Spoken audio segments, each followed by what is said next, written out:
APD cops hit with a lawsuit filed by another cop.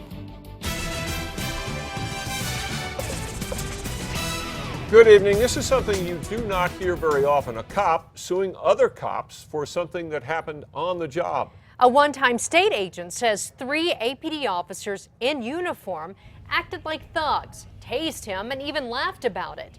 News 13's Nancy Laughlin is live in the Newsplex with the story.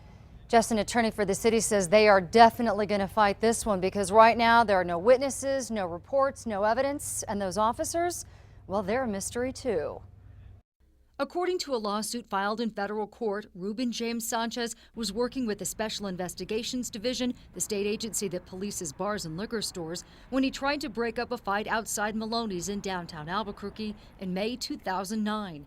Sanchez claims that's when his troubles really started, not with the public, but with other officers from APD. They threw him onto the ground. They basically caused what's called a slap lesion or a slap injury to his left shoulder. It's my understanding that they also placed a taser device to him. Sanchez's attorney Jay Mueller claims APD officers not only physically assaulted the DPS investigator, but laughed about it.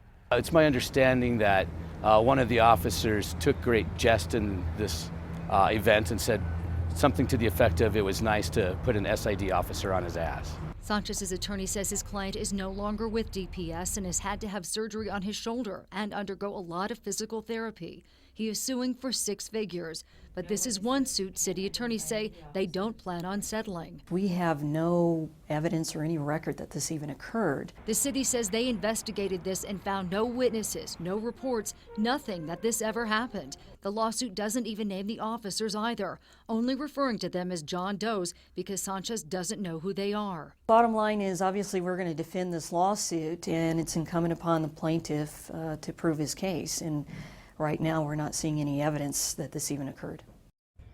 We went by Maloney's to see if we could track down anyone who was working back in May of 2009 and might have witnessed this. The manager says there wasn't. Back to you. Okay, Nancy, we asked a DPS spokesman when and why Sanchez left the department. That is something they're looking into. Sanchez's lawyer says his client is now working in law enforcement in Valencia County.